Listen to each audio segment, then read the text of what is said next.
आघाडीचे वैभव नितीन उलेमाले, आम आदमी पार्टीचे सागर शंकर कोकास आणि अपक्ष उमेदवार राजू उर्फ भगवान बळीराम धोंगडे या ठिकाणी उपस्थित झालेले आहे।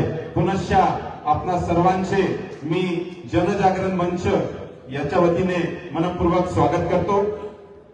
जनजागरण मंच वाशिम तर्फे आयोजित रोखोक कार्यक्रमात मी मनोज सुतवणे आपल्या सर्वांचे शब्दसुमनाने स्वागत करून आपणास अभिवादन करतो।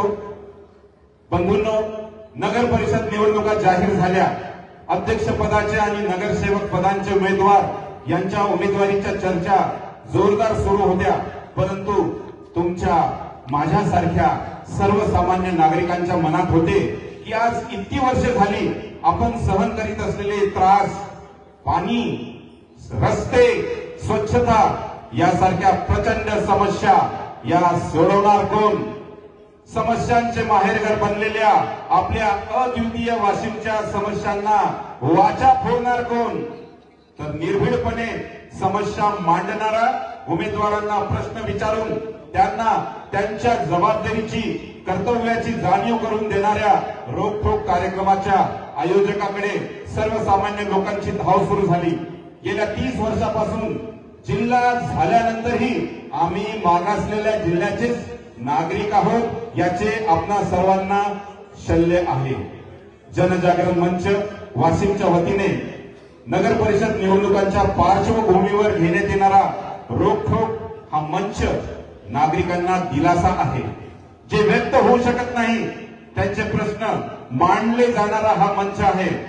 वाशिमच्या कल्याणासाठी असणारी ही तळमळ आहे। जे प्रश्न, जे शल्य प्रत्येकाच्या मनात आहे तेच रोखोकच्या मंचावर विचारले जातील। गेल्या 8 दिवसात प्रचंड प्रतिसाद आम्हाला प्रश्नाद्वारे मिळतो आहे। लोक त्यांच्या समस्या, प्रश्न घेऊन आमच्यापर्यंत पोहोचले आहेत आणि हाच उद्देश आणि यश रोखोक मंचाचे आहे।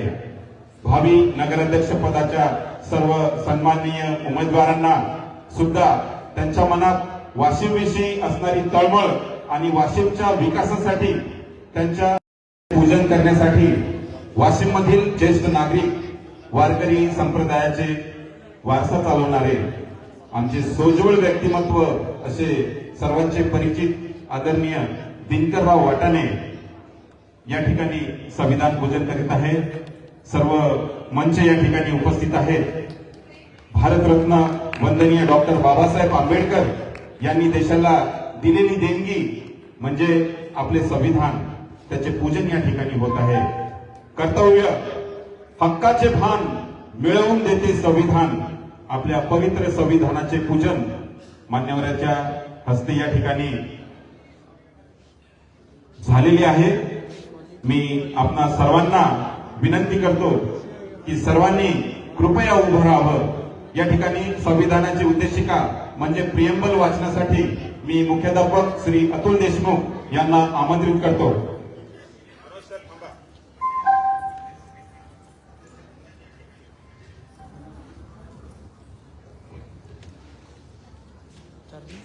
सर्वांना विनंती आहे, आपण सर्वांनी आपल्या संविधानाप्रती आदर व्यक्त करण्यासाठी आपला उजवा हात समोर करायचा आहे आणि माझ्या मागे संविधानाची उद्देशिका म्हणायची आहे।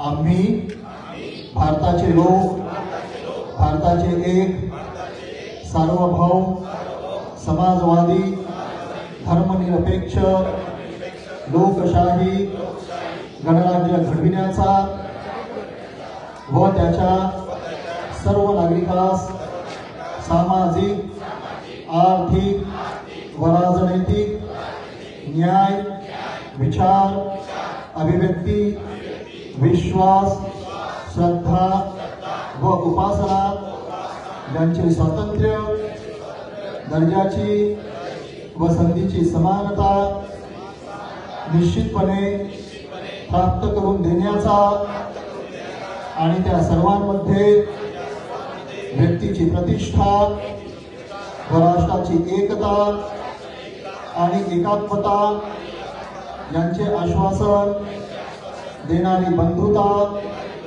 प्रवर्धित करण्याचा संकल्पपूर्वक निर्धार करून आमच्या संविधान सभेत आज दिनांक 26 नोव्हेंबर 1949 रोजी याद्वारे हे संविधान अंगीकृत आणि अधिनियमित करून स्वतः प्रत अर्पण करीत आहोत. भारत माता की. कृपया सर्वांनी उभंच राहावं. यानंतर महाराष्ट्र गीत होणार आहे. सर्वांनी कृपया उभं राहावं.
आसनस्थ व्हावं.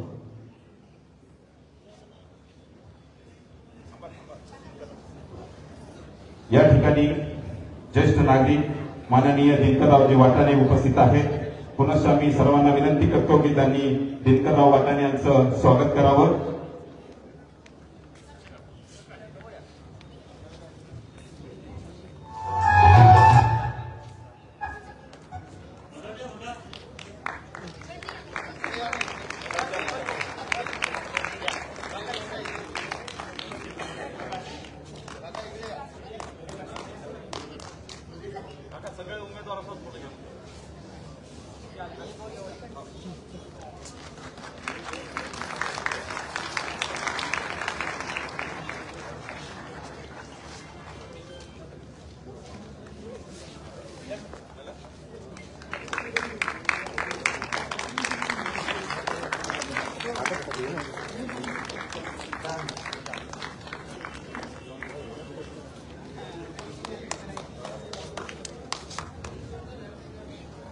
या ठिकाणी जनजागरण मंचातर्फे वाशिम नगराध्यक्ष पदाचे सर्व सन्माननीय उमेदवार मंचावर उपस्थित आहेत.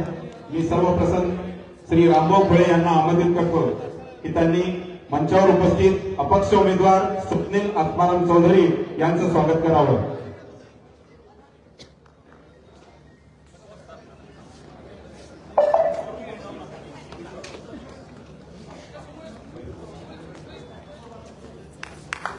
स्वप्नील आत्माराम चौधरी अपक्ष उमेदवार. यानंतर मी आमंत्रित करतो श्री राजूभाऊ जितकर यांना कृपया मंचावर यावं. मंचावर उपस्थित नॅशनलिस्ट काँग्रेस पार्टीचे श्री संदीप सूर्यप्रकाश दाहत्रे यांचं ते स्वागत करतील. मी आमंत्रित करतो श्री आतिश भाऊ देशमुख निर्भीड पत्रकार. कृपया आपण श्री अनिल माधवराव केंदळे भारतीय जनता पार्टीचे उमेदवार यांचं आपण स्वागत करावं. मी श्यामभाऊ दुलतकर यांना आमंत्रित करतो. मंचावर उपस्थित शिवसेना उद्धव बाळासाहेब ठाकरे गटाचे सन्माननीय सुरेश मापारी या ठिकाणी आलेले आहेत. त्यांचं आपण स्वागत करावं. मी अतिशय फेमस व्यक्तिमत्व आरजे श्री सय्यद इरफान भाई यांना विनंती करतो की त्यांनी वंचित बहुजन आघाडीचे श्री वैभव नितीन उलेमाले यांचं स्वागत करावं। यानंतर मी आमंत्रित करतो ऍडव्होकेट सुरेश टेकाळे यांना। मंचावर उपस्थित आम आदमी पार्टीचे श्री सागर शंकर कोकास यांचं आपण स्वागत करावं। मी श्री अशोक बोंद्रे सर यांना विनंती करतो अपक्ष उमेदवार श्री राजू उर्फ भगवान बळीराम धोंगडे यांचं आपण स्वागत करावं। एमआयएम ऑल इंडियाचे मोहम्मद काझिम मोहम्मद अकबर या ठिकाणी उपस्थित नाही आहेत। असो, यानंतर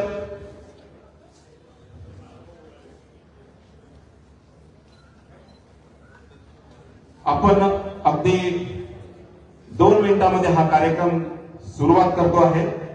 मित्रांनो, छोटंसं पिंपळाचं रोपटं जे कोरड्या कठीण खडकावरही खडक फोडून ऊन वारा पावसाची कमान बाळगता उगवतं आणि संघर्ष करून आपलं अस्तित्व सिद्ध करतं। अशाच संघर्षाला तोंड देऊन कुठल्याही परिस्थितीत कुठलेही भय न ठेवता निर्भीडपणे ध्येयाकडे वाटचाल करत आपल्या पाऊल खुणा उमटवत पुढेच मार्गक्रमण करणारे आजच्या या कार्यक्रमाचा केंद्रबिंदू आध्यात्मिक राजकारण समाजकारण यांचा प्रगाढ अभ्यास असणारे रोखोकच्या सगळ्या तक्रारींचा अभ्यास करून या आगळ्या वेगळ्या कार्यक्रमाची संकल्पना वाशिमकरांसाठी ज्यांनी केली असे आजचे जनतेचे वकील विद्या वाचस्पती आदरणीय श्री दिलीपजी जोशी सर यांना मी मंचावर आमंत्रित करतो। श्री दिलीप जोशी सर कृपया मंचावर येतील। जोरदार टाळ्या वाजवून आपण त्यांचे स्वागत करूया।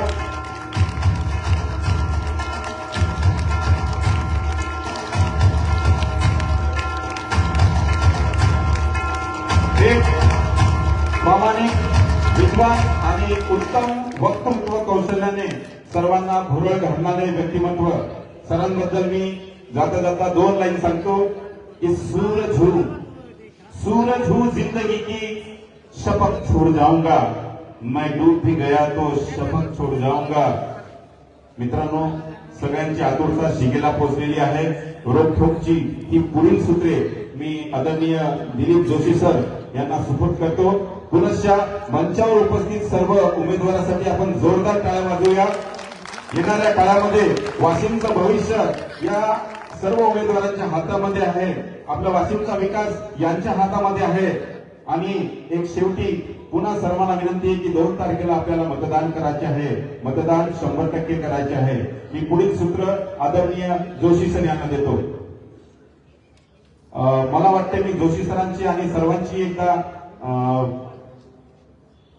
परवानगी घेतो की कार्यक्रम झाल्यानंतर जो आभार प्रदर्शनाचा कार्यक्रम असतो तो मला वाटतं खरंच मनातून आभार आम्हाला मानायचे आहे। तर मी या ठिकाणी आमचे मित्र जोशी सर यांना विनंती करतो की त्यांनी आभार प्रदर्शन करावं। नमस्कार। वाशिमकर शून्य नागरिक बंधू आणि भगिनींनो, आपले हक्क आणि अधिकार यांचे प्राणाच्या मागण्याचे हक्काचे ठिकाण म्हणजे आपली नगर परिषद। आणि मग या नगर परिषदेमध्ये शहराचा कारभार सांभाळणारा आपला प्रमुख कसा असावा, त्याची स्वप्न आपल्यासाठी काय असावी, त्याच्या कल्पना आपल्यासाठी काय असाव्या, या बाबत त्यांना परखडपणे प्रश्न विचारले जावे। या दृष्टिकोनातून जो कार्यक्रम आपण सगळेजण वाट पाहतो तो कार्यक्रम म्हणजे रोखोक। हा रोखोक हा काही पहिला कार्यक्रम नाहीये। यापूर्वीही 13 वेळा असा हा कार्यक्रम झालेला आहे, ज्यामध्ये त्याचं स्वरूप वेगळं होतं। त्याला आजची अदालत म्हणून आपण या ठिकाणी ओळखत होतो। आणि अशा या 13 कार्यक्रमामध्ये तत्कालीन मंत्री, तत्कालीन आमदार, तत्कालीन नगराध्यक्ष या सगळ्यांना प्रश्नाचा भडीमार करून त्या ठिकाणी जिरे साधण्याचं काम या रोखोकच्या माध्यमातून आपण सगळ्यांनी पाहिलेलं आहे। आणि म्हणूनच पुनश्च एकदा आपल्या वाशिम नगर परिषदेची निवडणूक होऊ घातलेली आहे। मग आपला नगराध्यक्ष कसा असावा या दृष्टिकोनातून आपल्या वाशिम नगराध्यक्ष पदाचे जे उमेदवार आहेत त्यांना आपण सगळ्यांना एका व्यासपीठावर या ठिकाणी बोलवलेलं आहे। आणि म्हणून सर्वप्रथम मी आपल्या सगळ्यांच्या वतीनं जे नगराध्यक्ष पदाचे उमेदवार आहेत त्या त्यांच्या व्यस्त वेळेतून या ठिकाणी आले त्याबद्दल मी त्यांचा आभार या ठिकाणी व्यक्त करतो। हा कार्यक्रम आपल्या सगळ्यांसाठी आहे। आपल्या स्वप्नातला वाशिम कसा असावा या दृष्टिकोनातून आपल्यालाही हे प्रश्न तुम्ही आमच्यापर्यंत पोहोचवलेले आहेत आणि मग आपले प्रश्न इथे विचारले जातात की नाही हे पाहण्यासाठी, हे ऐकण्यासाठी आपण सगळे उत्सुक असतात. सगळ्यांच्या प्रश्नाचा सार करून आम्ही याचा एक सार तयार करून या ठिकाणी या सगळ्या नगराध्यक्षांना प्रश्न विचारणार आहोत आणि म्हणून आपण सगळे शून्य नागरिक जनता या ठिकाणी आले त्याबद्दल आपल्या सगळ्यांचंही मनापासून आभार व्यक्त करतो. मागच्या वर्षी आपण जो कार्यक्रम घेतला होता त्या कार्यक्रमासाठी जागा अपुरी पडली होती, पार्किंगची व्यवस्था त्या ठिकाणी कोलमडल्या गेलेली होती आणि म्हणून एखादं मोठं ठिकाण आपल्याला आवश्यक होतं आणि म्हणून आपल्याच वाशिम शहरातला एक व्यक्तिमत्व जे समाजासाठी आणि विशेषतः वाशिमच्या विकासासाठी नेहमी झटत असते असे आपले दिनकरराव वाटाणे काका यांनी हा वाटाणे लॉन आपल्यासाठी उपलब्ध करून दिला. त्यांचाही आभार मानणं आपल्या सगळ्यांना अतिशय गरजेचं आहे आणि म्हणून त्यांचाही मी आपल्या जनजागरण मंचच्या वतीनं मनापासून आभार व्यक्त करतो. यासोबतच आपण या ठिकाणी ही सगळी व्यवस्था करत असताना हे सगळे पत्रकार बांधव, प्रिंट मीडिया, इलेक्ट्रॉनिक मीडिया या सगळ्यांनी आमचा कार्यक्रम आपल्या सगळ्यांपर्यंत पोहोचवण्यासाठी प्रयत्न केले, त्यांचेही मनापासून आभार. आणि सगळी व्यवस्था आपल्या सगळ्यांना सुरक्षित दृष्टिकोनातून तयार करावी या दृष्टिकोनातून वाशिम पोलीस विभागातील मनापासून आभार व्यक्त करतो आणि आपल्या सगळ्यांचे पुनश्च एकदा त्या नगराध्यक्ष पदाच्या उमेदवाराचे आभार व्यक्त करून आपल्या सगळ्यांच्या आणि रोखोकच्या वकिलांच्या मनात न राहता मी सरांना विनंती करतो की त्यांनी आपल्या प्रश्नाची सुरुवात या ठिकाणी करावी. धन्यवाद.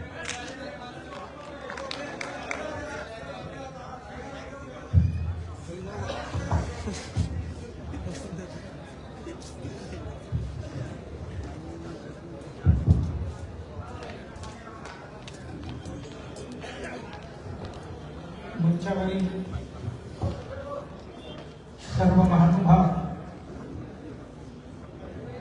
या ठिकाणी वाशिमकर, मायबाप जनता, तुमच्या सगळ्यांच्या चरणावर पहिल्यांदा नतमस्तक होतो. त्याचं कारण आहे की वाशिमकरांनी या कार्यक्रमाला प्रचंड प्रतिसाद दिला. जिथे जिथे आम्ही गेलो त्या त्या ठिकाणी प्रश्नांचा भडीमार आमच्यावर झाला. काही चांगल्या गोष्टी या ठिकाणी ज्या झाल्या त्याबाबत देखील चर्चा या ठिकाणी झाली. आरटीआय कार्यकर्ते, अभ्यासू नागरिक, चळवळ करणारे तरुण आणि यासोबतच विविध भागातील जागृत नागरिक या सगळ्यांनी, म्हणजे मला आता जागा नाही तुमचे सगळे जे प्रश्न आहेत ते सांगण्यासाठी, पुराव्यासकट आमच्या सगळ्यांना दिले आणि म्हणून पहिल्यांदा मी वाशिमकरांच्या चरणावर नतमस्तक होतो. सगळ्या अगदी 16 प्रभागातील 70 गल्ल्यांमध्ये आमचे सगळे कार्यकर्ते गेले आणि या सगळ्यांचं स्वागत सगळ्यांनी केलं. कालपर्यंत 500च्या वर, आज आणखी प्रश्न आले. म्हणजे दुपारी आम्ही 11 वाजता 12 वाजता या ठिकाणी होतो, प्रश्न सुरूच होते लोकांचे. आता देखील एक जण मला आला की सर हा प्रश्न आहे का, म्हणजे म्हणायचा अर्थ की प्रश्नांचा ओघ या ठिकाणी चालू आहे, जनता जागृत आहे असा त्याचा अर्थ होतो. आणि म्हणून मग या ठिकाणी व्हॉट्सअप असतील, फेसबुक असतील याचा देखील वापर करून लोकांनी या सगळ्या प्रश्नांच्या बाबतीत आम्हाला प्रश्न केलेले आहेत. रस्ते असतील, पाणी असतील, या ठिकाणी झालेला भ्रष्टाचार, काही लोकांनी तर अगदी सपाट यांना घाम फोडायची जबाबदारी माझी, एकाला सोडणार नाही, फक्त तुमचं सहकार्य मला पाहिजे. हे सगळे माझे मित्र आहेत, पण मैत्रीचे जे गाठोड आहे ते मी पार या लॉनच्या बाहेर ठेवलेलं आहे. यांना मी नागरिक म्हणून प्रश्न विचारणार. हे जे जबाबदार घटक असतील यांच्यामध्ये ज्यांनी कोणी भ्रष्टाचार केला असेल त्याला विषयावर काढण्याची जबाबदारी माझी, पण माझी तुम्हाला फक्त विनंती एवढीच आहे की तुम्ही कोणी याच्यामध्ये मध्यस्थी करू नका. आम्ही आधीच सांगितलेलं आहे, तुमच्या सगळ्यांचे प्रश्न मी या ठिकाणी घेतलेले आहे, त्याचं कलेक्शन केलेलं आहे आणि त्याचे काही गट पाडून ते प्रश्न मी या सगळ्यांना विचारणार आहे. आता अशी गर्दी पाहिजे की व्हॉट्सअपवाले जे आहे 24 तास व्हॉट्सअप आणि 24 तास काम करणारे आणि ते आम्हाला सल्ला देतात, पण नुसताच सल्ला देत नाही. आता गर्दी दिसली की त्याची आळीबळवळ करते आणि मध्येच उभा राहते, असा कसा देत नाही. तर ते करू नका. या ठिकाणी अत्यंत आनंदाने खेळाडू वृत्तीने हा कार्यक्रम आपल्या सगळ्यांना करायचा आहे आणि हे देखील खेळाडू वृत्तीने हे कार्यक्रम घेतील. समजा यांनी नाही घेतला तरी मी सांगितलं की माझी छाती निधडी आहे. या कार्यक्रमानंतर काही लोक यांच्यातले माझ्यावर रागावणार आहेत, माझ्याशी संबंध खराब करणार आहेत, तुमच्यामुळे सुट पडली आमची, असंही मागच्या वेळेस म्हणणारे लोक आहेत, पण ते सगळं मी सहन करणार आहे. परंतु या वाशिमचा विकास व्हावा, हे कसा करणार आहे वाशिमचा विकास, यांच्यामध्ये ब्ल्यूप्रिंट कोणती आहे, हे सगळं या ठिकाणी आपल्या सगळ्यांना पाहायचं आहे. यांच्या तोंडून तुमच्या आवडीचा एखादा उमेदवार असेल, त्याला मी अडचणीत टाकणारा प्रश्न करणार आहे. मग आता आपल्या उमेदवाराला अडचणीत टाकते का, चला उभे राहा आणि करा काहीतरी आवाज, हे असभ्यपणाचं लक्षण राहील. त्याचे परिणाम देखील तुमच्या उमेदवारावर होणार आहेत. या ठिकाणी पोलिसांचे प्रतिनिधी आहेत, या ठिकाणी शासनाचे प्रतिनिधी आहेत, आचारसंहितेच्या मर्यादेत राहून पत्रकार बांधव देखील या ठिकाणी आहेत. या सगळ्या याच्यामध्ये राहून आपल्या सगळ्यांना हा कार्यक्रम अत्यंत गोड पद्धतीने करायचा आहे. माझी सगळ्यांना विनंती आहे, आपण सर्वजण या ठिकाणी या कार्यक्रमासाठी अत्यंत आनंदाने, खेळीमेळीने आणि एवढ्या प्रचंड संख्येमध्ये आपण आलेले आहात. तुमच्या सगळ्यांच्या चरणावर मी नतमस्तक होतो आणि या सगळ्यांना विनंती करतो की आपण छातीवर हात ठेवा. असा सगळ्यांना विनंती आहे, छातीवर हात ठेवा. मोठ्याने म्हणू नका, पण मनातल्या मनात म्हणा, मी जे बोलेन ते खरं बोलेन, गावासाठी विकासासाठी बोलेन, मी खोटं अजिबात बोलणार नाही, अशी प्रतिज्ञा मनातल्या मनात करा. आणि आपण आता प्रश्नाला सुरुवात करणार आहोत. या ठिकाणी सत्ताधारी पक्षाचे आदरणीय अनिलजी खिंदळे आहेत. आतापर्यंत ज्यांनी सत्ता या गावामध्ये चालवली, ही सगळी मंडळी त्यांच्या अवतीभोवती आहेत, त्यांच्या प्रचारामध्ये आहेत. आणि म्हणून सत्ताधारी म्हणून त्यांना प्रश्न त्यांच्यापासून मी सुरुवात करणार आहे. अनिलजी, आपण उभे राहिले, मी गावामध्ये फिरलो, लोक म्हणतात की हा अलीबाबा त्या 40 चोरांच्या मध्ये कसा अडकला हो, अशा पद्धतीने तुमच्याविषयी लोक म्हणतात. तिकडे मोदी म्हणतात ना खाऊंगा ना खाणे दूंगा, आणि यांच्या भोवतीचे जे लोक आहेत ते खाणे न दूंगा म्हणतात, पण अकेलाच खाऊंगा, असा सगळ्यांचा अनुभव आहे. आणि ते यांच्या भोवती सगळे आहेत. आणि भाऊ, सगळे चोरांचे भाऊ दाखवून असे सगळे तुमच्या भोवती आहेत.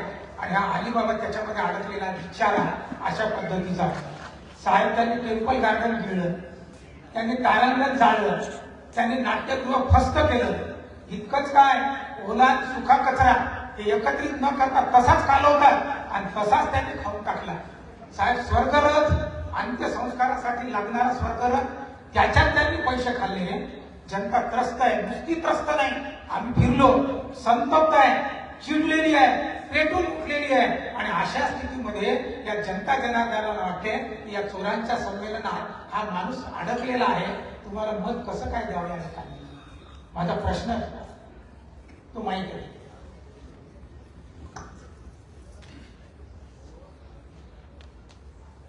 40 चोर आहेत असं आपलं म्हणणं आहे, ठीक आहे. पण इथून पुढे हाच कायदा सुरू ठेवायचा का आपण? आमचा प्रश्न तोच आहे, आमचा प्रश्न तोच आहे. कुठेतरी आपल्याला बदलाव लागेल, म्हणूनच मी ही स्वीकृती केली. तुम्ही आता शब्द देता का या सगळ्यांना की तुम्ही निवडून आल्यानंतर हे जे 40 चोर आहेत त्यांच्यावरती मी आरोप केले, डम्पिंग ग्राउंड असेल किंवा टेम्पल गार्डन असेल किंवा आणखी काय असेल, त्यांच्यावर तुम्ही कारवाई करणार? मागे काय झालं हे जर आपण उकरत बसलो तर हे आपण समोर नाही साहेब, नाही. जनतेचं तेच मत आहे. अहो, खस्त करून टाकलं त्यांनी गाव आणि त्यांना तुम्ही माफ करणार आहात का?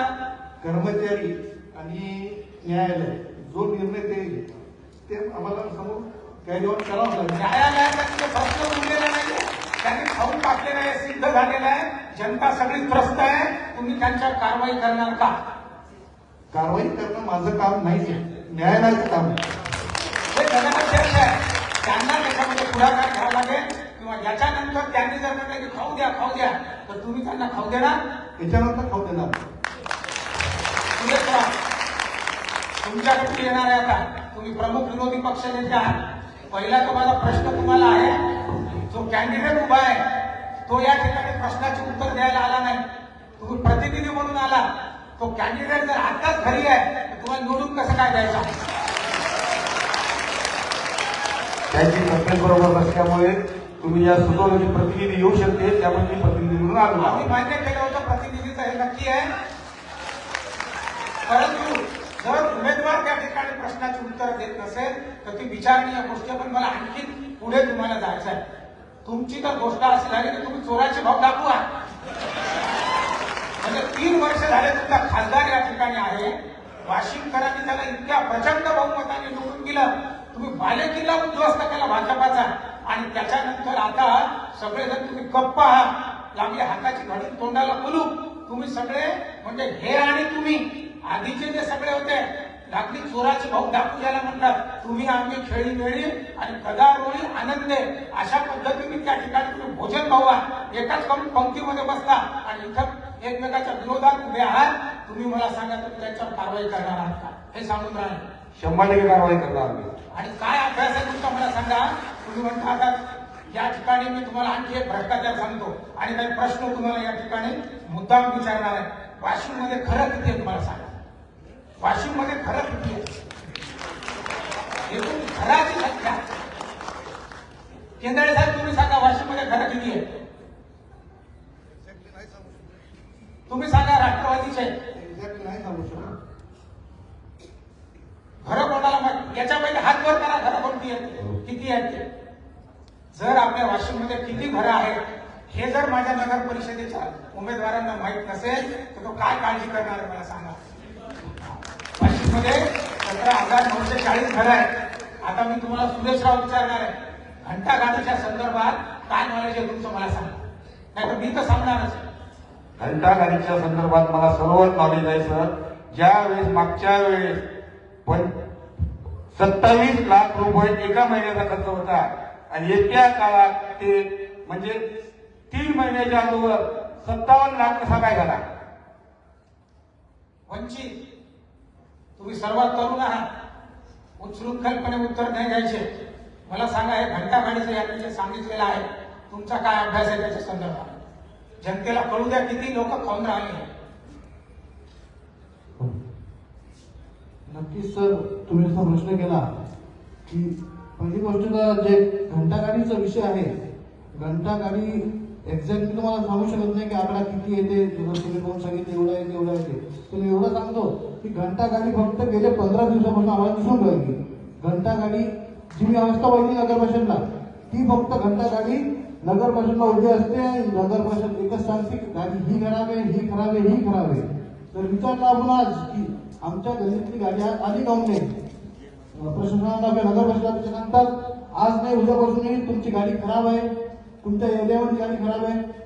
गेले किती दिवस म्हणजे वर्ष झाल्यापासून माझ्या घरासमोर मी घंटा गाडी सुद्धा पाहिली नाही. आम आदमी पक्षाच्या या ठिकाणी आहे. पहिला तर तुमच्यावर आरोप आमचा असा आहे हे मुंबईचं पार्सल आहे आणि तुमच्यावरून शेळे हातायला नाही का इथे आमच्या वाशिमला येऊन. नमस्कार मंडळी. सर्वप्रथम हा प्रश्न चुकीचा आहे साहेब. पोटाच्या ठिणगी पोटी बाहेर जर मेहनतीला एखादा माणूस काम करायला जर जातोय, त्याचं बॅकग्राऊंड नाही, त्याच्याकडे शेती नाही, याचा अर्थ नाही की तो त्या गावचा नाही. तुम्हाला इथे पोट भरण्यासाठी काही करता येत नाही साहेब ऐकून घ्या. हा प्रश्न फक्त माझ्याबद्दल नाही, हा प्रश्न वाशिम मधून गेलेल्या 35,000 लोकांबद्दल करताय तुम्ही. 35,000 लोक इथे रहिवाशी नाहीत का? माझा हा सरळ प्रश्न तुम्हाला आहे. ती लोक पोट भरायसाठी बाहेर गेली, ती वास्तवात जरी इथे नसतील तर त्यांचं जे मूळ आहे. पक्षाला आता प्रश्न विचारायचा आहे. जनतेने तुम्हाला जे विचारलं ते तुम्हाला विचारलेलंच आहे. पक्ष तुमचा खूप मोठ्या प्रमाणामध्ये या ठिकाणी आंदोलन करत राहतो, काहीतरी कारवाया करत राहतो आणि तुमच्या पक्षाला तोडी बहादर म्हणून वाशिममध्ये सर्वजण त्या ठिकाणी म्हणत असतात. त्या तोड्या तुम्ही नंतरही करणार आहात. बघा सर, पक्षाची धोरण या जिल्ह्यामध्ये काय आहेत आणि पक्ष काय करतोय हे समजून घेण्यासाठी मला वेळ लागेल. कारण नुकतीच माझी या पक्षामध्ये एंट्री झालेली आहे आणि राम भाऊच्या माध्यमातून केजरीवाल साहेबांनी जे केलेलं आहे ते काम माझ्या समोर आलं आणि त्यांनी या वाशिम लोकल लेवलवरती जे संघटन आपलं मजबूत केलेलं आहे त्याच्याबद्दल मला जास्त माहिती नाही सर. ठीक आहे. या ठिकाणी राजूभाऊ घुमरे मला सांगा, प्रत्येक इलेक्शनला उभं राहायचं आणि पडायचं. कशासाठी उभं राहायचं आपण? माहिती घ्या. समस्या किती येतात, हकास करून टाकलेलं आहे सगळं. वाशिम म्हणजे आज पाणी नाही, उडान पुलाले लाईट नाही तर स्मशानभूमी नाही काळवतीची. गवळीपुऱ्यात जात असताना मी प्रचार करताना पडलो तिथं मी. ठीक. बरोबर आहे. आता संदीप भाऊ, आपण या ठिकाणी सत्ताधारी आपण पण आहात. पार्टी जरी सत्ताधारी पक्षामध्ये मागे सोबत होता, पण आता इथून पुढे आम्ही सोबत निवडणुकीला समोर जात आहोत. आम्ही स्वतंत्र निवडणूक लढत असताना आम्ही येणाऱ्या काळात जनतेने आम्हाला जर निवडून दिल्यास आम्ही पुढे मागील जे काही गैरव्यवहार जे झाले त्याचा निश्चित आम्ही त्याच्या घंटागाडीच्या संदर्भात जे काही मागे कंत्राट मला अभ्यास सांगा. साहेब एक सांगतो, जे मागे वाशिम शहरामधली जी काही 60 मुलं होती, 80 मुलं होती, त्यांचा रोजगार या घंटागाडीच्या माध्यमातून आज ते बेरोजगार झाले. अशा अनेक समस्या त्या घंटागाडीच्या कंत्राटीच्या नंतर कंत्राट बदलणे, अशा अनेक समस्या त्या घंटागाडीमध्ये जे कॉन्ट्रॅक्ट दिला गेला होता त्याच्या रकमेमध्ये पण बराच फरक दिसून आला.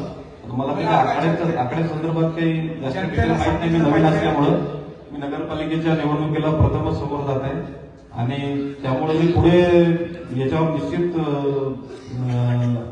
याच्यावर निराकरण करून पुढे करणार. जनतेला सांगू द्या आता, ही जी सगळी मंडळी उभी आहे आणि घंटागाडीच्या संदर्भामध्ये हे फक्त मोठं मोरट्टा घंटागाडी भ्रष्टाचार झाला, घंटागाडी. आणि आता मी तुमच्या सगळ्यांच्या देखत त्यांना सगळे प्रश्न केलेले आहेत. मी आणखीन आवाहन करतो, तुम्हाला जर माहीत असेल त्यातलं स्टॅटिस्टिक, इतके घर आहेत, एका घराला इतके पैसे लागतात, इतका कॉन्ट्रॅक्ट होता, त्याच्यानंतर इतका तो वाढवून गेला, इतका भ्रष्टाचार त्याच्यामध्ये होतो आहे, ते जर माहीत असेल तर मी या सगळ्या जनतेदेखत तुम्हाला विचारतो. कोणाला येत असेल तर त्यांनी हात वर करा, नाही तर मला तर सांगणं लागेल. सर, ऍक्च्युअल पाहता जे 27 लाख रुपये महिन्याला खर्च होता ते 57 लाख म्हणजे 6 महिन्यात कसा काय वाढला गेला. कारण जे सत्ताधारी आहेत सध्याच्या परिस्थितीमध्ये ते कोणाच्या नावा ठिकाणी मला माहित नाही.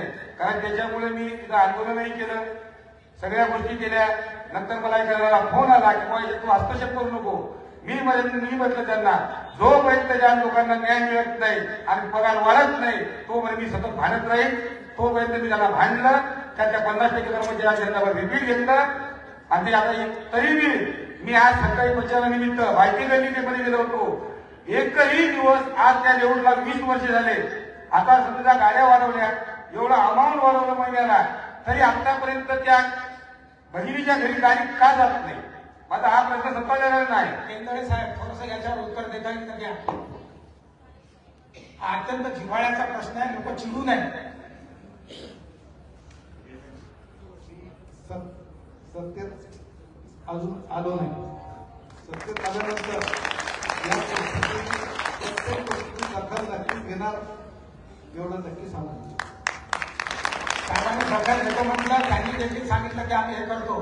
भ्रष्टाचार किती होतो याचा जर अंदाज घ्यायचा असेल तर तुमच्या माहितीसाठी माझ्या जनतेला देखील, जनता फक्त ओरडते पण तुमच्या माझ्या सगळ्या सगट आम्ही शंड बनलेलो आहोत. फक्त व्हॉट्सअप फेसबुकवर ओरडतो, त्या ठिकाणी जाऊन कोणीही क्रांती करत नाही. मी पण शंड आहे आणि तुम्ही पण शंड आहात. आपल्या सगळ्यांच्या नाकावर पिचून, छाताडावर बसून ते आपले किती पैसे खातात याच्या संदर्भामध्ये तुमच्या सगळ्यांना, तुम्ही तर पेनही आणला नाही, वही आणली नाही, लिहून घ्यायचं कामही नाही. पण मी तुमच्या देखत सांगणार आहे आणि तुम्हाला पुन्हा हे देणार. लक्षात घ्या, वाशिममध्ये 17,940 घर आहेत. नियमानुसार एका घराला 1 रुपया, म्हणजे एका घराला 360 दिवसाचे 360 रुपये असा जर हिशोब केला तर एका वर्षाला 64 लाख अजून 58,400 रुपये द्यायला पाहिजे. मी म्हणतो दुप्पट घ्या, म्हणजे 1.25 कोटी रुपये फक्त आपल्या सगळ्यांच्या टॅक्समधून, करामधून जायला पाहिजे. मागच्या वेळेस तो कर तो गेला, तो अगदी 3.5 कोटी, म्हणजे एका दिवसाला 5 रुपये 40 पैसे, 1 रुपयाहून 5 रुपये 40 पैसे. आणि आता केंद्रे साहेब आणि सुरेश भाऊ, सगळ्या मंडळींनी लक्षात घ्या, हे किती भ्रष्टाचार चालू आहे. आणि हा आपल्या छाताडावर त्यांनी आता जो ठेका दिलेला आहे तो सगळा ठेका 5 कोटी 13 लाखाचा दिलेला आहे. म्हणजे एका दिवसाला 8.25 रुपये त्या ठिकाणी आपल्या खिशातून जातात. 1 रुपया कुठे आणि 8 रुपये कुठे, आणि अशा पद्धतीने तो त्या ठिकाणी चाललेला आहे. QR कोड कशासाठी लावले सांगा वकील साहेब? QR कोड लावलेले माहिती आहेत का घरावर? सांगा, उत्तर द्या. QR कोड कशासाठी लावले? माहीत झालं असं. QR कोड मध्ये आपल्या घरात आपल्या घरमालकांची माहिती असते, नाव असते, त्याचं दुकान वगैरे काय आहे ते सगळी माहिती असते त्या व्यक्ती पिक्चरमध्ये. सांगा वंचित हे खरं आहे का हे बोलून राहिले तर QR कोड पाहिले का तुम्ही लावलेले? हो, पण माझ्या इथं नाही लागला. उमेदवाराकडे QR कोड नाही हे चुकीचं असावं मला वाटते. त्याने तिसऱ्या मजल्यावर जर घर असेल म्हणजे QR कोड लावताना तिसऱ्या मजल्यावर चढले आणि कचरा उचलताना आपल्याला सांगा कसा उचलतात कचरा, तुम्हाला माहिती आहे का त्याचं QR कोडचं काय माहिती सांगा. QR कोड बेसिकली त्या संपूर्ण प्रॉपर्टीची माहिती नगरपालिकेला देतो. एक QR कोड स्कॅन केल्यानंतर सगळी डिटेल त्या प्रॉपर्टीशी रिलेटेड जी माहिती आहे, त्या संबंधित राहणाऱ्या लोकांची जी माहिती आहे किंवा त्यांच्या स्वास्थ्य सेवेची माहिती आहे ती माहिती नगरपालिकेकडे येते. जर त्याच्यात टाकलेली असेल डेटा. सांगा राजू भाऊ QR कोड कशासाठी लावले? अरे लावलेच नाही कोणाचे तर डिस्टन्स आहे काय लावायला तुम्ही त्यांचं समर्थन करता याचा अर्थ QR कोड सांगा. संदीप भाऊ सांगा QR कोड माहित नाही. सांगा आता तुम्ही हे उमेदवार QR कोड साधारणतः कोणाला आणखी माहिती आहे QR कोडचं? हे आपल्या नगराध्यक्ष पदाचे उमेदवार आहे, याच्यात तर तुम्हाला निवडायचं आता पर्याय तर काहीच नाही. पण त्यातल्या आता जे उत्तर देईल तो तुम्ही निवडायचा आहे. QR कोडच्या संदर्भामध्ये आपण ओला कचरा आणि सुका कचरा आठवते का ऐकता काही जण त्याच्या घरावर आणि ते स्कॅन करावे अशी अपेक्षा आहे घंटा गाडीवाल्याकडून. आम्ही तर शंड आहोतच, मी आधीच घोषित करतो, फक्त आम्ही ओरडतो.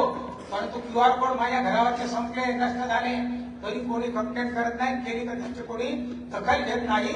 त्या ओल्या कचऱ्याचा आणि सुक्या कचऱ्याचा हिशोब त्या ठिकाणी आला पाहिजे म्हणून ते आपण त्या ठिकाणी पाहत नाही आणि अशा पद्धतीने आपल्या सगळ्यांची लूट होते आणि आपल्या लोकप्रतिनिधींना QR कोड काय आहे हे देखील माहित नाही. हे आपला दैव दुर्विलास आहे, पण आता याला इलाज नाही. चला आणखी पुढच्या प्रश्नाकडे आपण जाऊ.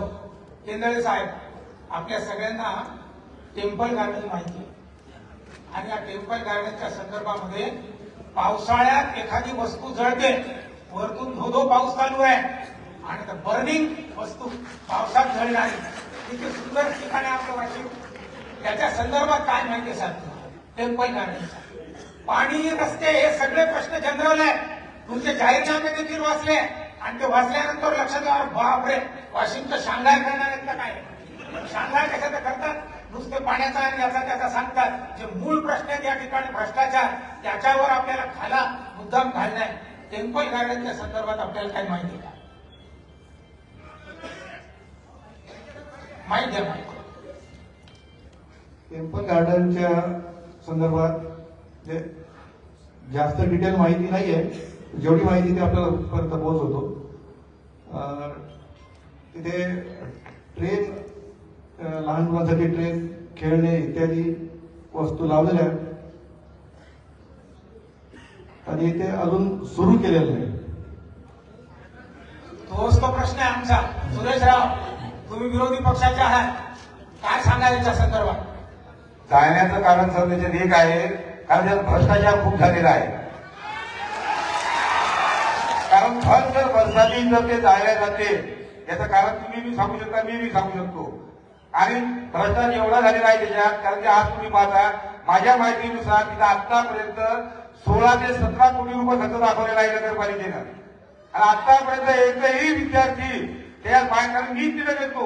कारण की ज्या वेळेस शंभूराजे या जिल्ह्याचे पालकमंत्री होते त्यावेळेस नगराध्यक्षांनी आम्हाला घेऊन घेतलं तिथं की मी पाय किती सुंदर केलं, त्याच्यानंतर ते उभयच केलं नाही. आपचे या ठिकाणी तुमचे सगळा हा पक्ष खूप अभ्यासपूर्ण सगळं मांडत असते. तुम्ही अभ्यासू आहात म्हणता असा दावा करता. सांगा टेम्पल गार्डन किती कोटीचं होतं? बजेटचा तर एक्झॅक्ट आकडा माझ्याकडे नाही आहे साहेब, पण टेम्पल गार्डनचं काम झाल्यानंतर आतले व्हिडिओज आणि हे सगळं जी सत्य परिस्थिती होती मी स्वतः बघितलेली आहे. त्यामध्ये रुपया खर्च न करता ही आग जाणून लावण्यात आली, ज्याच्यामुळे भ्रष्टाचार लोकांसमोर येऊ नये आणि यांनी खाल्लेला जो पैसा आहे, जे केलेला भ्रष्टाचार आहे ते जनतेसमोर येऊ नये. संदीपजी, टेम्पल गार्डनच्या संदर्भात अभ्यास केला का? कारण हे सगळे प्रश्न जनतेचे आहेत. तुम्ही पाणी देऊ शकणार नाही आम्हाला माहिती आहे, नुसतंच म्हणणार पाणी देणार, तुम्ही रस्त्यात सगळं खाऊन टाकणार हेही आम्हाला माहिती आहे, पण निदान झालेला भ्रष्टाचार निदान त्याची माहिती तरी आहे का? सिद्ध नंतर पाहू. साहेब, टेम्पल गार्डनचा जो भ्रष्टाचार आहे आपल्या वाशिममध्ये आम्हाला याच्या मार्फतच माहीत झाला. बाकी तक्रारी झाल्यानंतर, ते जळाल्यानंतर, त्याच्यानंतर आम्ही टेम्पल गार्डन आजपर्यंत बंदच पाहिलं, कुलूप बंद. त्याच्यामुळे त्याच्यामध्ये काही जाताही नाही आलं पहिले. आणि हा जेव्हा त्याच्यामध्ये विसतो मी पूर्ण ते एवढ्या पावसाळ्यात जसं तुम्ही म्हटलं त्याच्या जेव्हा जे तारांगण होतं ते जळालं, तेव्हा आम्हाला माहित झालं की याच्यामध्ये एवढं काही साहित्य आणून ठेवलं गेलं होतं आणि त्याची पूर्ण राख झाली. त्याचा हिशोब देखील कोणी दाखवला नाही. माहित नाही. मी सांगतो तुम्हाला हिशोब. तुम्ही निवडून आल्यानंतर याची चौकशी केली पाहिजे. मी सगळ्यात शेवटी अॅफिडेव्हिट देणार का तुम्ही हे मांडणार आहे? एका कोणत्या तरी नगर परिषदला सुंदर अॅफिडेव्हिट आलं, लोकांनी मला ते पाठवलं आणि ते अॅफिडेव्हिट उद्याच्या उद्या तुम्ही सगळ्यांनी केलं पाहिजे. ते कसं आहे ते नंतर पुढचा त्याच्यावर येणार आहे. टेम्पल गार्डन काय म्हटलं तुमचं, काय म्हटलं सांगा बघा सर. टेम्पल गार्डन तयार झालं होतं हा, आणि ते पूर्ण रेडी होतं. बरं. पण काय सत्ताधारी पक्ष आणि त्यांचा आपल्यात काहीतरी वाद झाला होता. ते जर जनतेसाठी होतं तर जनतेतूनच एखादा व्यक्ती निवडायचा असताना ओपनिंग करून टाकायची होती, पण तेव्हा ती केली नाही. जर माझ्या वाशिमचे लहान लहान मुलं जेव्हा तिथून जातात आणि पाहतात काहीतरी ट्रेन त्या ठिकाणी उभी आहे, तारांगण काहीतरी आहे, बाबा आम्हाला आत न्या, आई आम्हाला आत न्या, आणि हे इतके निगरखट्ट राजकारणी आहेत, त्यांनी सगळं खाऊन गिळंकृत केलं आणि त्या लहान लहान लेकरांना त्याचं वंचित ठरलेलं आहे. त्याचं कारण आहे 7.25 कोटीचं सगळं होतं सुरुवातीला, म्हणजे साधारणतः 4 कोटीचं गार्डन, ट्रेन आहे 1.25 कोटीची मोनोरेल, तारांगण 2 लाख, ते तर पावसात जळालं आणि त्याच्यानंतर हे 72 कितीचं आहे. आमदार खंडेलवालांकडून पुन्हा 2 कोटी रुपये त्यांनी मागवले होते. गावातल्या काही क्रांतिकारकांनी जरा थोडी क्रांती केली, त्याच्यामुळे तो पैसा यांच्या खिशामध्ये दिला नाही. 9.25 कोटी रुपयाच्या वर अशी रक्कम आपल्या तारांगण टेम्पल गार्डनची त्या ठिकाणी गेली आणि हे सगळे म्हणतात आमचा अभ्यास नाही. आता काय करावं? माझा प्रश्न आहे अजून आपल्याला, तुम्ही याच्यावर अभ्यास करून राहिले, तुमच्या पक्षाच्या ताब्यातच आहे ते डम्पिंग ग्राउंड. सांगा त्याच्यावर काय चालू आहे सध्या? ती जनता त्रस्त आहे. आमचं ते अखिल केली नावाचे आमचे प्रश्न, त्यांनी मला चर्चा केली. अहो ते तर सगळे त्रस्त आहेत, कंप्लेंट करू, पण त्या ठिकाणी काहीच नाही होऊन राहिलं. काय त्या ठिकाणचं गौरबंगाल सांगा जरा. बघा सर, आम आदमी पार्टीचा एकही नगरसेवक किंवा सत्तेत नसताना आम आदमी पक्षानं नगरपालिकेचे डम्पिंग ग्राउंडला 2.5 कोटी रुपये वाचवले. ते कसे मी सांगतो. आम आदमी पक्षाचे जिल्ह्याचे अध्यक्ष राम पाटील डोरले यांनी तिथला नगरपालिकेचा शून्य बजेट, शून्य कॉस्ट मध्ये 2.5 कोटी रुपयाचा ठेका घेतलेला आहे. जिथे घनकचऱ्याचं मॅनेजमेंट आणि नियोजनाचं काम केलेलं आहे. तिथे एका मोठ्या शेडमध्ये कचरा, तार वेगळे, प्लास्टिक वेगळं, रबर वेगळं याचं नियोजन करून त्याला रिसायकल करण्यात येत आहे. पक्षात नसताना आम आदमी पार्टी हे सगळं काही करत आहे. नक्कीच सत्तेत आल्यानंतर आम्ही शहरातलं घनकचरा आणि जे स्वच्छता आहे याला प्राधान्य देऊ. त्या डम्पिंगच्या संदर्भामध्ये आता हा कॉमन प्रश्न सगळ्यांना, त्या ठिकाणी जी प्रोसेसिंग आहे त्याची काय पद्धत आहे कोणाला माहिती आहे? तिथं साहेब आपल्या नगरपालिकेने 3,40,00,000 रुपयाचा ओला कचरा आणि सुका कचरा हे करण्याची मशीन होती. त्याच्यात मोठा भ्रष्टाचार झाल्यामुळे त्यांनी ती आतापर्यंत चालूही केली नाही. वंचित तुमची आजी नगराध्यक्ष होती, त्याच्या आधीच्या काळामध्ये हे जे म्हणून राहिले प्रोसेसिंग साठी, त्या काळामध्ये 12.5 कोटीची प्रोसेसिंग त्या ठिकाणी यंत्रणा आणलेली आहे. आणि आपलं दैव दुर्विलास का म्हणतो मी, आपण दुर्दैवी का आणि वाशिमकर षंड का? कारण ती त्या काळापासून 2013 मध्ये जो कोणी नगराध्यक्ष असेल त्याच्यानंतर आतापर्यंत येणारे सगळे नगराध्यक्ष हाताची घडी तोंडावर बोट, 12.5 कोटीची माझी मशीन, या गावाचा टॅक्स तुम्ही खाल्ला आणि त्याच्यामध्ये भ्रष्टाचार झाला. काय तुमचं म्हणणं आहे त्याच्यावर सांगा. नक्कीच सर, त्याच गोष्टीसाठी आज मी उभा राहिलेलो आणि त्याच गोष्टीसाठी मला निवडून यायचं आहे. आणि तुमच्याच कालावधीमध्ये ते झालेलं आहे, त्याच्यावर कारवाई करणार का? 100% कारवाई करायसाठीच आम्ही आलो. या ठिकाणी संकलन केल्या जाते, विलगीकरण केल्या जाते आणि विलगीकरण केल्यानंतर त्याचं बायोमायनिंग म्हणतात प्रक्रिया. ती प्रक्रिया करण्यासाठी वर्षाला 2.5 कोटी रुपये, तुमच्या सगळ्यांना सांगून राहिलो मी, निवडून आल्यानंतर कोणी या, याच्यावर तुम्हाला करावं लागेल. 2.5 कोटी रुपये वर्षाचे. हे काय करतात, कचरा जाळून टाकतात. म्हणजे प्लॅस्टिक वेगळं, मेटल वेगळं, हे करायला पाहिजे, पण ते न करता त्यांची प्रोसेस काय आहे, जाळून टाकणे, आणि लोक त्या ठिकाणचे ओरडतात. आणि प्रोसेसिंगवर वर्षाला 2.5 कोटी रुपये. एका घनदांडग्या नेत्याच्या तोंडामध्ये, घसामध्ये ते आस टाकायला जात होते. आता काही दिवसापूर्वी ते रुकलं. तुम्हाला माहिती नाही सगळं, कोणाला माहिती ही सगळी घटना. 2.5 कोटी रुपये 13 सालापासून. म्हणजे आपण वाशिमकरांना किती फसवतो आहोत. आणि आपण नगराध्यक्ष पदासाठी उभे आहोत. असू द्या, काही हरकत नाही. मुद्दाम तुम्हाला चिडण्यासाठी नाही. आम्ही संतप्त आहोत. आमच्या हृदयामध्ये आग आहे. ती आधीच्या लोकांनी खाल्लेलं आहे. आणि तुम्ही अनाभ्यासाने त्या ठिकाणी जाल तर काय होईल.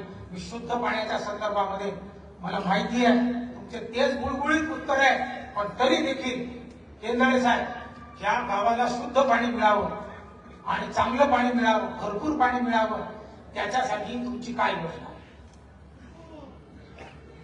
वाशिमची केतपूरची धरणावरील प्रकल्पाची योजना आहे ती साधारण 30-40 वर्षापूर्वी डिझाईन केली गेली. त्या लोकसंख्येनुसार आज लोकसंख्या वाढलेली आहे. सिवरेज ट्रीटमेंट प्लांट हा जुन्या अवस्थेत आहे.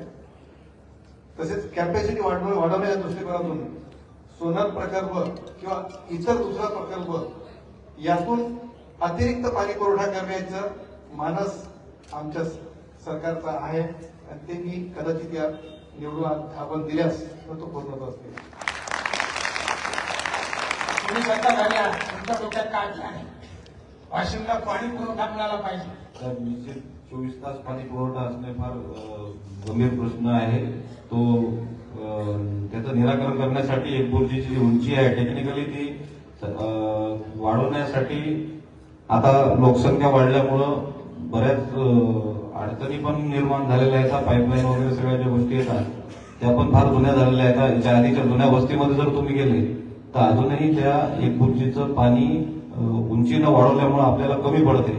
त्यासाठी कट करतो थोडासा तुमचा. इथे इंजिनियर बसलेले आहे.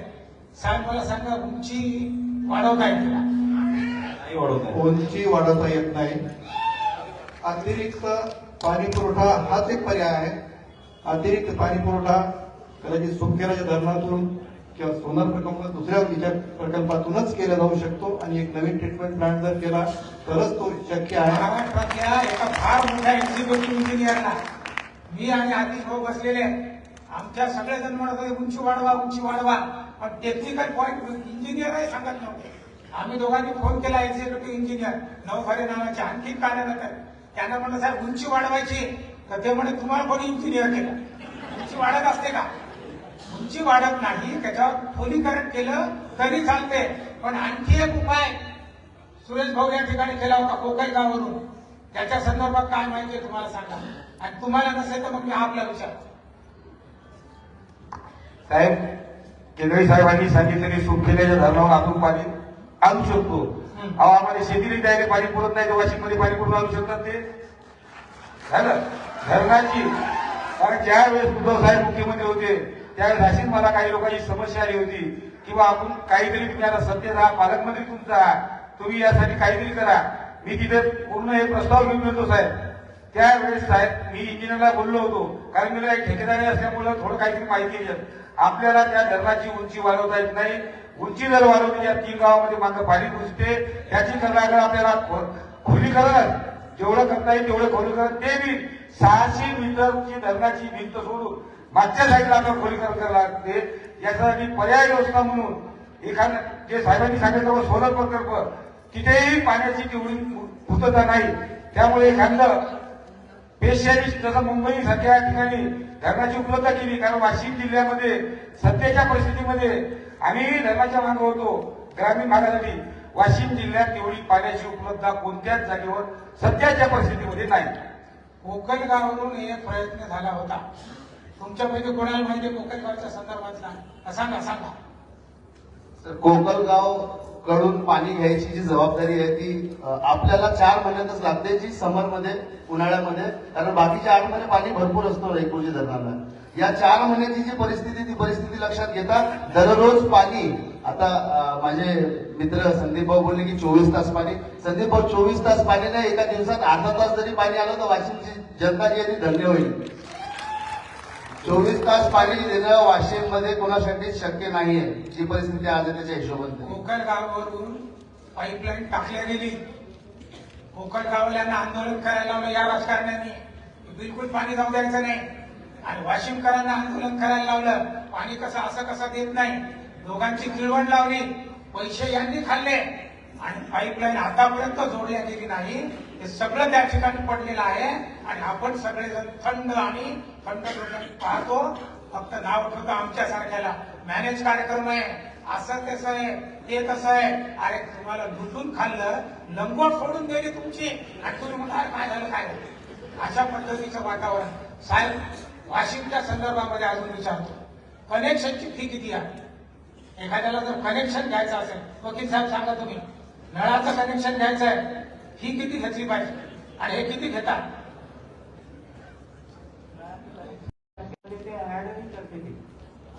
भाऊ सांगा, एक नळाचं कनेक्शन घ्यायचं आहे मला, माहित घ्या, सांगा. कनेक्शनचे 7,000 रुपये, पुन्हा टॅक्स पूर्ण, त्याच्यावर व्याज, हे सगळं वसूल करून घेते. 7,000 रुपये लागतं. सांगा वंचित, तुम्ही सांगा. वैभव भाऊ, एका नळाच्या कनेक्शनसाठी किती घेतो? किमान 7 ते 8,000 मी ऐकलं होतं. 8,000 मी म्हणजे माझ्या डोळ्यात ऐकलं. सगळ्या जनतेने 9,800 रुपये म्हणजे 10,000 हे ते ओकून घेतात आपल्या जवळून आणि काय देतात? 24 तास. याला आणखी मीटर लावले होते सगळ्यांच्या याला आणि आश्वासन देतात 24 तास पाणी आम्ही देऊ. आता यांनी सांगितलं अर्धा तासच द्या, ते पण आपण देत नाही. आणि येणारं पाणी जनतेच्या वतीने मी तुम्हाला सांगतो, गढूळ पाणी, पिवळं पाणी, त्याच्यानंतर मातकट पाणी आणि या गावामध्ये 30% नळ अवैध आहे. कोण हिंमत करणार ते नळ तोडण्याची? कोण करणार? मी करणार. अजून बाकीच्यांनी करणार. सगळे करणार. माझी सगळ्यांतर्फे विनंती आहे की ते अवैध कनेक्शन धनधान्यांकडे तुम्ही रेड मारा. असू नाही जे मोठमोठे लोक आहेत, एक कनेक्शनचे पैसे भरतात, घरात 4-4 कनेक्शन आहे. किती लोकांकडे माहिती का तुम्हाला असं कनेक्शन? 30%. 945 लोकांकडे. 945 लोक. हा आकडा साधारणतः जुळणारा आकडा आहे आणि अशा पद्धतीने लोकांना ते कनेक्शन दिलेलं आहे. आणि आपल्या याच्यावर 150 कोटी रुपये. तुम्ही मी कोटीतच आकडे का सांगून राहिलो, आपल्या सगळ्यांना लक्षात घ्यावं. आणि यांनी विकून टाकलं आपल्याला खबरही नाही आणि सगळं झाल्यावर आपल्याला अरे आपण तर विकल्या गेलो, त्याने विकून टाकलं आपल्याला. 150 कोटी रुपये त्या ठिकाणी खस्त केले त्यांनी आणि आपल्या सगळ्यांच्या उरावर 10 दिवसांनी 8 दिवसांनी नळ देतात. आपण मात्र फक्त फोन करतो त्या नळ सोडणाऱ्याला, कधी येणार? ते म्हणजे उद्या नाही आलं तर फोन करणार, कधी येणार? ते म्हणजे परवा नाही आला तर आपण काहीही क्रांती करू शकत नाही. आणि आपल्या सगळ्यांना पेटवण्यासाठी देखील हा कार्यक्रम या ठिकाणी आहे. आणि यांना देखील समज आहे की तुम्ही आता गंमत समजू नका. आधीच्या लोकांनी खाऊन टाकलेलं गाव. साहेब, आधीच्या सरकारने, आधीचे जे नगराध्यक्ष असतील किंवा त्यांनी एक घोषणापत्र केलं होतं, मी या लोकांचा टॅक्स घराचा कमी करीन.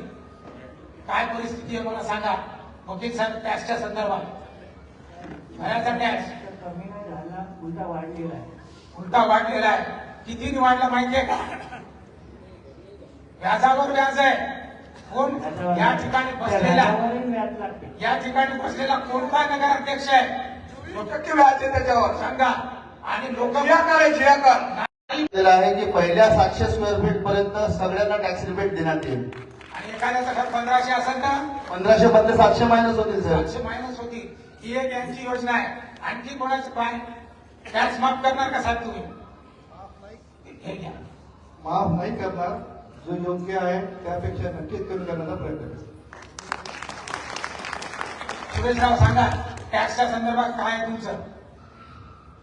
टॅक्स जे लोक सर सांगायचे, तुम्ही जे आता उत्तर देणं समजा प्रश्न विचारला किंवा आता उमेदवारांनी समजा अर्ज भरले त्यावेळेस 4-4, 5-5, 6-6 लाख रुपये भरले. कारण की जे लोकांचे थकीत आहेत, कारण थकीतावर त्याचे व्याज लावलेलं आहे. आम्ही 50% आम्ही नगराध्यक्ष त्यांना माफ करणार व्याज. व्याज माफ कर, तो तर आता कायदा झाला हो, तुम्ही काय माफ करताय? कायदा झाले नाही तो. कायदा नाही आला सर, कायदा जर आला असता तर ज्या लोकांनी उमेदवारी अर्ज भरला असता त्यांनी ते माफ केला असता. त्यांना देताना आश्वासन दिलं, आता टॅक्स भरा, नंतर आम्ही 50% लोकांनी सवलती घेतल्याच आहे. तुम्ही त्याच्यापेक्षा काहीतरी सांगा किंवा आम्ही हे करणार. हा. साहेब, मुद्दल पैशात माफ करू शकत नाही. जे व्याज असेल तर 50% माणूस व्याज कमी करू शकतो. जे याने समजा व्याजावर व्याज 12 महिने झाले, 12 महिने झाले डबल व्याज, मुदत पैसे धरायचे.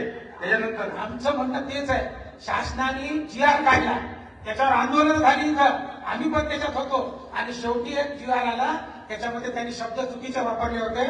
पुन्हा GR काढला आणि त्याच्यात सांगितलं की 50% आम्ही माफ करू. या नगरपालिकेने ते ग्राह्य धरलं नाही, लोकांना त्रास दिला, त्रस्त झाले, पण शेवटी 50% त्यांनी माफ केलेला आहे. नसेल करा तर तुम्ही त्यांच्या सरकारच्या उरावर बसून तो टॅक्स तर माफ करून घेतलाच पाहिजे 50%. आणि उरलेल्या 50% काय करणार ते सांगा.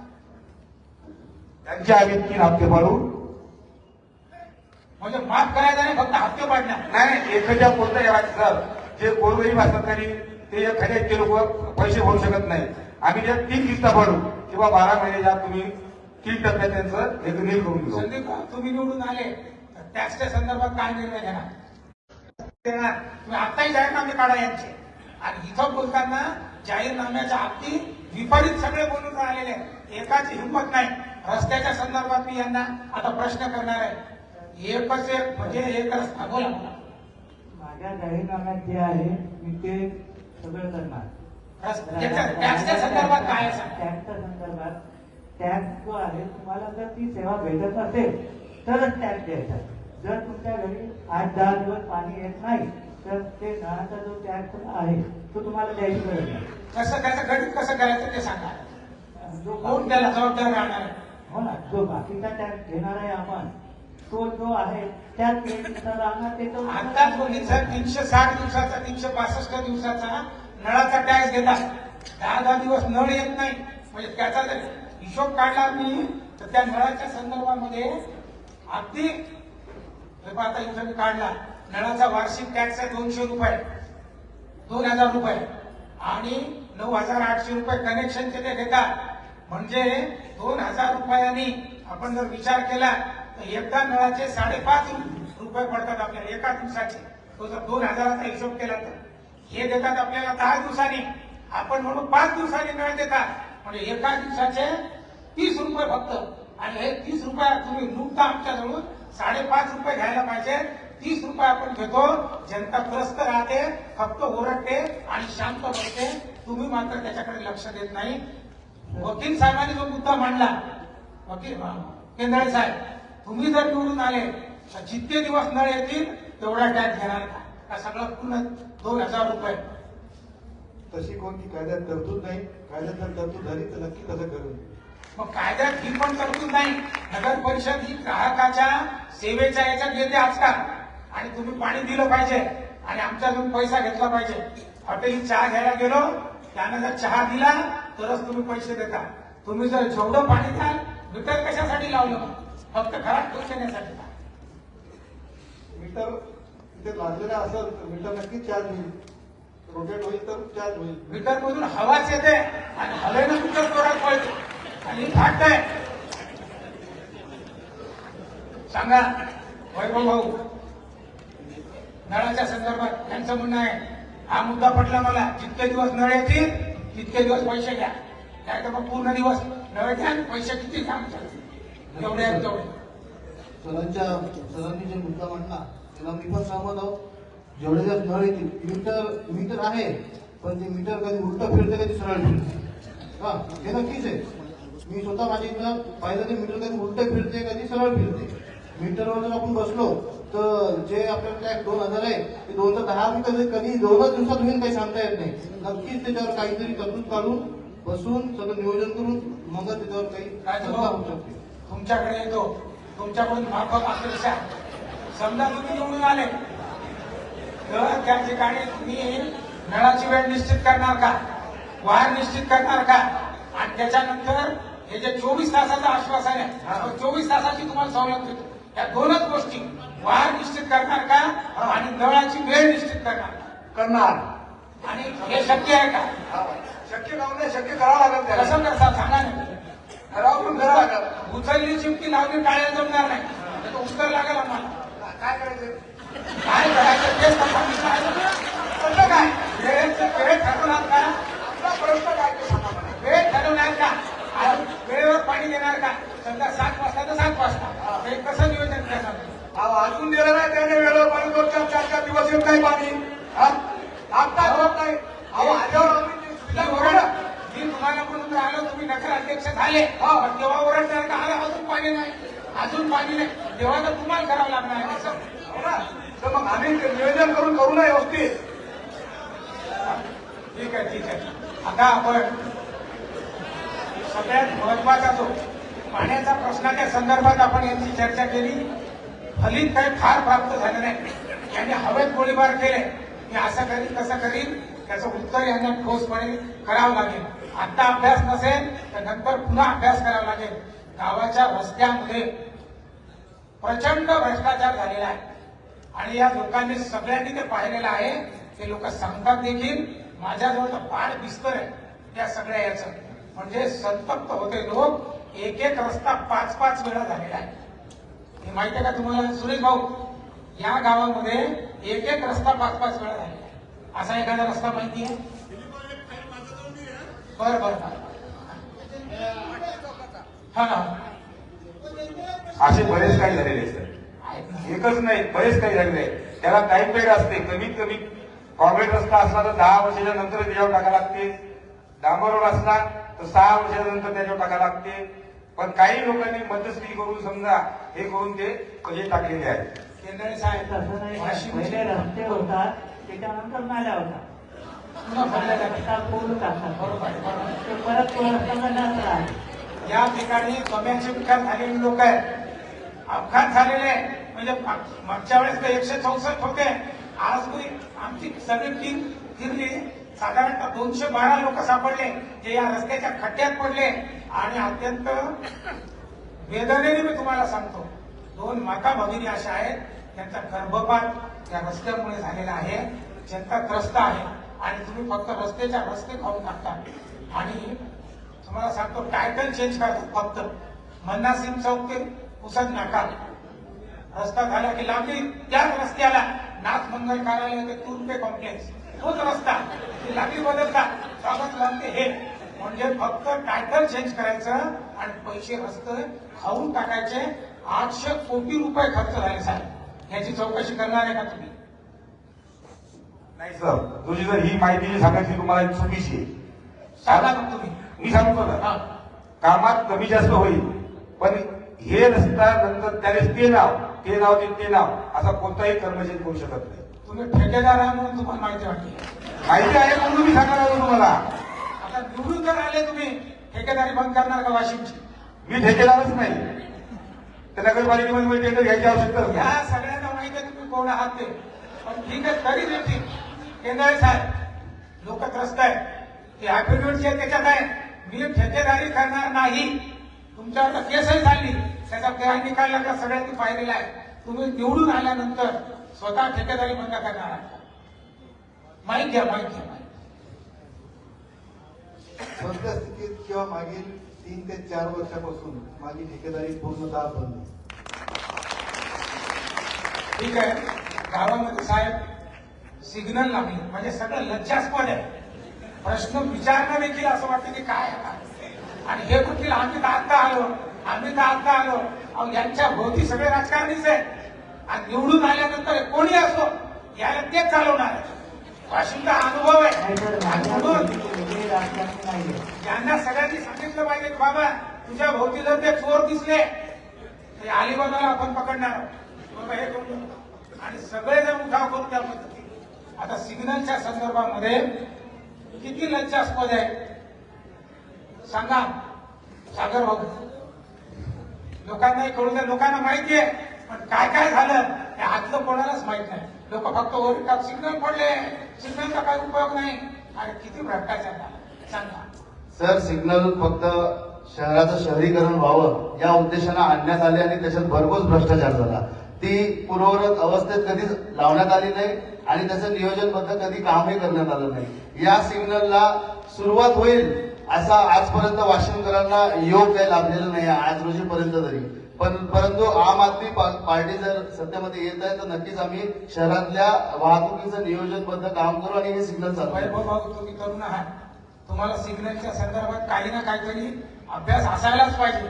तुम्ही फिरता, काय सिग्नलची अवस्था आहे, किती खर्च झाले, किती वाढवले आणि आता काय परिस्थिती आहे सांगा. सर, पहिली गोष्ट, आता जर उद्या सिग्नल आज लागलेले आहे, त्यांची सगळे टेंडर निघलेले आहेत, त्याचे बिल पण सुद्धा निघले, ते चालू झालेले नाहीये. उद्या जर मी शक्ती झालो आणि जर हे मी उद्याच लगेच बदलून टाकले, नवीन सिग्नल लावले, आता त्याची तर अवस्था नाहीये. जर उद्या मी लगेच नवीन सिग्नल लावले तर हेच उद्या तुम्ही प्रश्न मला करसाल की तू आता हे नवीन आणले हे खाऊन घेतले. त्याच्यासाठी आता तुम्हाला माफ आहे. समजा ते सिग्नल खराब झालेले आहे, तुम्ही जर नवीन लावले, जनता काही म्हणणार नाही, टेंडर करून पारदर्शकपणे करणार का तुम्ही? मी ते एखाद्या सामान्य नागरिकांच्या हस्तेच त्याचं उद्घाटन करेन आणि नक्कीच त्यांच्या ओळखण्याची सही देईल की मी जेवढं सत्तेत आहे, जेवढं खुर्चीवर आहे, तेवढं कोणतं सिग्नल बंद पडणार नाही. साऱ्या भ्रष्टाचारांनी 35 लाखाचं टेंडर होतं, ते 65 लाखापर्यंत नेलं. ते सगळे सिग्नल लोखंड गंज खाल्लं, काही न होता ते खाली पडले.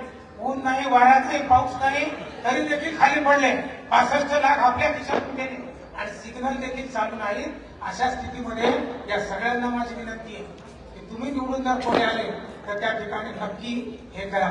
आणखी एक प्रश्न आहे साहेब, जुनी नगर परिषद त्या ठिकाणी आहे, त्याच्या संदर्भात तुमच्या डोक्यात काय आहे का? केंद्र साहेब काय केलं पाहिजे? इतकी सुंदर बिल्डिंग आहे, जुनी आहे, त्या ठिकाणी छत्रपती शिवाजी महाराजांचा पुतळा आहे, सुंदर वातावरण आहे आणि आता जर तुम्ही गेले तर सगळे भ्रष्ट त्या ठिकाणी अशा पद्धतीचे धंदे चालतात.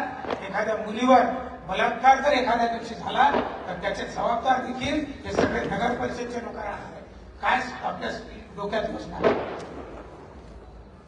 सर्वात अगोदर तिथे 2 वॉचमन नेमणार, तसेच तिथल्या जे दुरुस्ती आहेत ते दुरुस्ती करून भाजी मार्केट पुरार बाजारात तिकडे शिफ्ट करणार.